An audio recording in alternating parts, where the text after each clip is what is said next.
Hi వర్స్ welcome to our channel.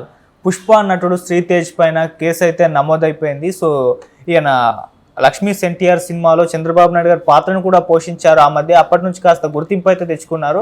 అయితే పుష్ప మూవీలోతో పాటు ఇంకొన్ని సినిమాల్లో విలన్గా యాక్ట్ చేస్తూ వస్తున్నారు. ఇప్పుడు తన పైన కేసు నమోదు అవ్వడం చూస్తున్నాం. ఇంతకు ఏం కేసు నమోదైంది, ఎవరు ఫిర్యాదు చేశారు, దీనికి సంబంధించిన డీటెయిల్స్ ఏంటి, ఇప్పుడు ఇదే అంశం మీద డిస్కస్ చేయడానికి ప్రజెంట్ మనతో పాటు జయదేవ్ సీనియర్ జర్నలిస్ట్ ఉన్నారు. వారితో ఒకసారి డిస్కస్ చేసి తెలుసుకుందాం. సార్ నమస్కారం. సార్ నమస్తే సార్, ఈ మధ్య కాలంలో మనం చూస్తున్నాం అంటే కొంతమంది సినిమా ఆర్టిస్టుల పైన వరుసగా కేసులు నమోదవుతూ వస్తున్నాయి. అంతకుముందు పుష్ప మూవీలో జగదీష్ పైన కూడా కేసు నమోదైంది.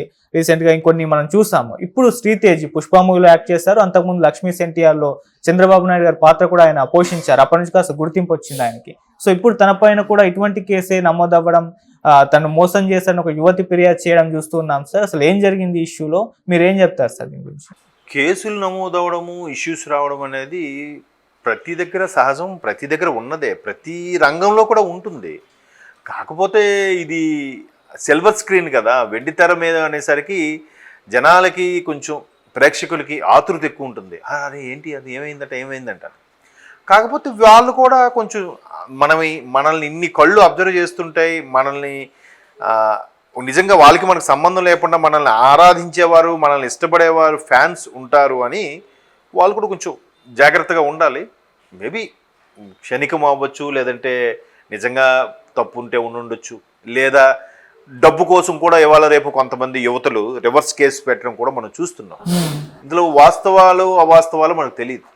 అవి నేము ఫేమ్ వచ్చిన తర్వాత, లేదంటే డబ్బును సంపాదించిన తర్వాత కొన్ని విషయాలు ఇలా వెలుగులోకి వస్తున్నాయి, కొన్ని విషయాలు వెలుగులో రాక చీకట్లోనే మగ్గిపోతున్నాయి, మరికొన్ని కేవలం డబ్బుని బ్లాక్మెయిల్ చేయడం కోసం, తీసుకోవడానికి కోసం కూడా కొంతమంది చేస్తున్నారు. సో శ్రీతేజ్ లక్ష్మీ ఎన్టీఆర్ కాదు, బాలయ్య గారు నిర్మించిన ఎన్టీఆర్గా యాక్ట్ చేసిన కథానాయకుడు సినిమాలో కూడా ఈయన రాజశేఖర రెడ్డి లాగా యాక్ట్ చేశారు. ఈయన చంద్రబాబు నాయుడు గారి లాగా రానా యాక్ట్ చేశారు, రాజశేఖర రెడ్డి గారి లాగా ఈయన శ్రీతేజ్ యాక్ట్ చేశారు. తర్వాత చాలా మంచి మంచి క్యారెక్టర్, మారేడుమిల్లి నియోజకవర్గం అని ఉంటుంది, అందులో కూడా మంచి హీరోలు పోషించాడు ఆయన. అది సినిమా బాగుంటుంది కూడా. సో అట్లాంటి వ్యక్తి ఇంతకుముందు కూడా ఏదో ఇష్యూ ఫేస్ చేశాడు. ఒకసారి వివాహేతర సంబంధం కూడా ఏదో పెట్టుకున్నట్టు కూడా ఒక ఇప్పుడు అవును, ఆ మహిళ హస్బెండ్ కూడా సూసైడ్ చేసుకొని చనిపోయాడు. వాళ్ళ బంధువులు ఈయన పైన కేసు పెట్టారు. అవును, అంటే దానివల్లే చనిపోయాడు అన్నట్టుగా ఏదో ఒక ఇష్యూ కూడా విన్నాను. అంటే చనిపోయాడు విషయం నాకు గుర్తులేదు, కానీ ఇట్లా ఇల్లీగల్ కాంటాక్ట్ అన్నట్టుగా ఏదో విన్నాను. తర్వాత ఇప్పుడు అమ్మాయి అవుతుంది. ఈ సినిమాల్లో మీరు అన్నట్టు జగదీష్ సంబంధించి కూడా పంజాగుట్ట పోలీస్ స్టేషన్లో కేసు నమోదైంది. ఇది కూకటపల్లిలో జరిగింది. అలాగే రీసెంట్గా ఆయన ఎవరు, శ్రీహర్ష సాయి గాల యూట్యూబర్, ఆయన మీద కూడా ఒక అమ్మాయి ఎలిగేషన్, అమ్మాయి డబ్బు కోసమా ఏంటా అన్నది. ఇంకా మరి జానీ మాస్టర్ అంటే మరీ దారుణం.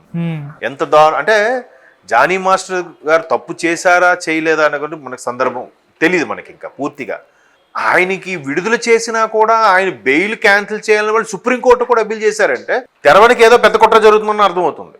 అంతే కదా, ఆయన ఏమి గుండెలు తీసిన బొంట, ఏమి పెద్ద పెద్ద నేరాలు ఘోరాలు టెర్రరిస్ట్ లాగా ఏం చేశాడా ఆయన? మరి ఆయన మీద ఆయన బెయిల్ క్యాన్సిల్ చేయని సుప్రీంకోర్టు వరకు వెళ్ళారంటే ఆ డాన్సర్ ఎవరైతే ఉన్నారో ఆ అమ్మాయి ఏమి ఆధారం లేక కదా ఇంది రెసిడెంట్గా జాయిన్ అయింది. Of course me topic deviate అవుతుందేమో శ్రీతేజ్ నుంచి. ఏ ఆధారం లేని అమ్మాయి జానీ మాస్టర్ ఆదరించినప్పుడు ఆయన ఇష్యూస్ ఆయన ఎంత దారుణం. పాపం ఆయన ఏం చేశాడు, పోనీ తప్పు చేశాడు, ఇంక ప్రూవ్ అవ్వలేదు. ఆయనకు వచ్చిన అవార్డు కూడా క్యాన్సిల్ అయిపోయింది. ఆయనలో ఉన్న ప్రతిభకి, ఆయన కంపోజ్ చేసిన డ్యాన్స్కి కదా అవార్డు వచ్చింది, ఆయనకి కాదు. ఆ డ్యాన్స్ కంపోజ్ చేసిన మాస్టర్ కొరియోగ్రాఫర్ ఎవరు అంటే జానీ మాస్టర్ కదా. సో అతను ఒక్కడే కాదు, అతనితో పాటు అసిస్టెంట్లు కూడా చాలా కష్టపడి ఉంటారు కదా.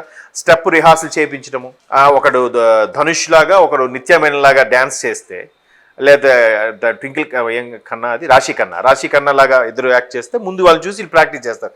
మరి వాళ్ళకి కూడా వచ్చినట్టు అవార్డు వాళ్ళు కూడా తీసేసినట్టేగా. అంత కక్ష ఏంటి అంటే ఏదో జరుగుతుంది. సో ఇక్కడ కమింగ్ టు ద పాయింట్, ఇక్కడ కూడా రెండు వైపులా ఉన్నాయి. ఇప్పుడు మొన్న కూడా ఒక మిత్రుడు విడాకుల కేసుకు సంబంధించి ఒక ఇట్లా ముందు దిశ వాళ్ళు కౌన్సిలింగ్ చేస్తారు. తర్వాత ఆ మేజిస్ట్రేట్ దగ్గరికి వెళ్తే ఆ లేడీ ఆవిడ అదే అంటుంది. అసలు మ్యాక్సిమం లేడీస్ సపోర్ట్గానే మాట్లాడుతున్నారు. బయటకు వచ్చాక వాళ్ళు ఎక్స్ప్లెయిన్ చేసేది ఏంటంటే లాయర్, లేదండి ఈ నిర్భయ ఘటనల తర్వాత మేము రెండు వైపులా చూస్తున్నాం, ఇటు అబ్బాయిలు ఓవర్ యాక్షన్ చేసి అమ్మాయిల్ని సాధించే పద్ధతి చూస్తున్నాం. అమ్మాయిలు కూడా ఓవర్ ఎక్స్పెక్టేషన్స్తో వీడు మమ్మల్ని సాటిస్ఫై చేయట్లేదు, మా కోరికలకి రీచ్ అవ్వట్లేదు అని చెప్పి వాళ్ళు రివర్స్లో వేరే వాడిని చూసుకొని లేదంటే ఇంకోటి పెళ్లి చేసుకుందాం అనే ఉద్దేశంతోనో వీళ్ళపై లేనిపోని కేసులు పెట్టే అంశం కూడా చూస్తున్నామండి. రెండు వైపులా ఉంది, ఒకరిని ఎత్తి ఒకరిని దించే పరిస్థితి లేదు, ఇద్దరు కూడా అలాగే ఉంది అన్నట్టు కూడా ఏదో అమ్మాయి ఇష్యూ. ఓకే, మరి ఏదో అమ్మాయి ఇది అన్నట్రా, ఏదో చేశాడంటరా, అట్టా చేశాడంటరా, ఏదో ఇదైందంటరా, అట్లా అట్ట కాబరులతోనే పాపం వాళ్ళు ఇజ్జతని వాళ్ళకి వచ్చే అవకాశాలు కూడా ఒక విధంగా కోల్పోతుంటారు. వెంటనే ఎలా ఉంటుందంటే ఏమయ్యా మొన్న ఎప్పుడో ఈయన ఏదో అవకాశాలకు వెళ్ళాడు అనుకో, మొన్న ఏదో ఇష్యూ వచ్చిందన్నావు కదా, సరే మరి టచ్లో ఉండి చూద్దాం, అదొక బ్యాడ్ రిమార్క్ కదా. హీరోలకు కూడా చాలామందికి చాలా వాళ్ళతో ఎలిగేషన్స్ అవి ఉన్నాయి. ఇప్పుడు నిన్న పుష్ప ఫంక్షన్లోనే చూడండి, రష్మి మాట్లాడుతున్నప్పుడే మీరేంటి మీ ఫ్యూచర్లో మీ ఒరిజినల్ క్రష్ ఎవరని అడుగుతున్నారు. అందరికీ తెలిసిందే, నేనెందుకు చెప్పాలని నవ్వేసింది. ఆమె ఇష్టం అది, ఆమె ఎవరితో తిరుగుతుందో, ఎవరితో వెళ్తుందో, ఎవరిని పెళ్లి చేసుకోబోతుందో అది అనవసరం. కాకపోతే ప్రేక్షకుడిగా ఒక యాంగ్జైటీ అనమాట. ఏంటి ఇప్పుడు సమంత గారు ఉన్నారు, ఆవిడేదో విడాకులు అయిపోయి ఆవిడ లైఫ్లో ఆవిడ ఉన్నారు. ఏంటి ఆవిడ విడాకులు మళ్ళీ పెళ్లి చేసుకోదా, మళ్ళీ చేసుకుంటుందా? ఏంటి ఆవిడ పెళ్లి చేసుకోకుండా బిడ్డలు కలాలంటుందంటగా, ఇదేంటి ఎందుకు అవన్నీ? ఎవరి పర్సనల్ లైఫ్ వాళ్ళకు ఉంటుంది. కాకపోతే సెలబ్రిటీస్ అనేసరికి మనం మరీ భూతత్వం పెట్టి మరీ కిలికేస్తూ ఉంటారు. ఏంటి ఆ అమ్మాయి ఎందుకు అలా చెప్పింది, అరే ఎందుకు శ్రీతేజ్ ఎందుకు ఆ అమ్మాయిని అలా చేశాడు, లేకపోతే పుష్పలో జగదీష్ కేశవ ఎందుకు అట్లా అమ్మాయిలతో ఏంటి, ఏమో ఈయన చేశాడో ఆమె ఈయనకి అలా చేస్తుందో మనకు తెలియదుగా. ఒకవేళ నిజంగా నేరం చేస్తే వదలరుగా. అంతకుముందు ఆయన ఎవరు యూట్యూబ్లో ఉండేవాడు, ఆయన బిగ్ బాస్ కూడా వెళ్ళి షణ్ముఖ్, ఆయన కూడా ఇష్యూ ఏం చూసారు, ఆయన ఏదో డిప్రెషన్లో ఉన్నాడు, అలా అన్నీ కోసం ఒక అమ్మాయి ఇలాగే ఏదో ఇష్యూ అయిందని వెళ్తే అలా అన్నీని వెతకడం కోసం పోలీసులు వెళ్ళేసరికి ఈయన డ్రగ్స్ తీసుకుంటున్నట్టుగా ఈయన అరెస్ట్ చేయాల్సి వచ్చింది. మేబీ ఇప్పుడు ఈ సిటీలో కూడా చాలామంది పెద్ద పెద్ద ఇళ్లలో లేదంటే చాలా కాస్ట్లీ పబ్బుల్లో 12 తర్వాత ఒక రకమైన నడుస్తున్నాయట. ఇది కూడా చెప్తున్నాను, అట అని మనకు తెలియదు, అక్కడ ఇక్కడ వార్తల్లో వినదా న్యూస్లో చూసింది. సో అలా జరుగుతున్నప్పుడు పెద్ద పెద్ద ఇళ్లలో పెద్ద పెద్ద సెలబ్రిటీస్ వాళ్ళు ఇళ్లలో తెచ్చుకొని వీటికి అలవాటు పడ్డారు చేస్తున్నారా అనే అంశము మరి తెర మీదకి వచ్చిందిగా. మరి దాన్ని ఎవరు చర్యలు తీసుకుంటారు? దాన్ని ముందు కట్టడి చేయండి, అలాంటి వాటిని కంట్రోల్ చేయండి. ఇది ఎవరితో ఎవడు ఫ్యామిలీ రిలేషన్లు ఎవడు గొడవలు ఆడివి అవన్నీ ఎందుకు చెప్పండి. కాకపోతే సెలబ్రిటీలు అనేసరికి ఏంటి అట్లా చేసాడంట కదా, అది చేసాడంట కదా,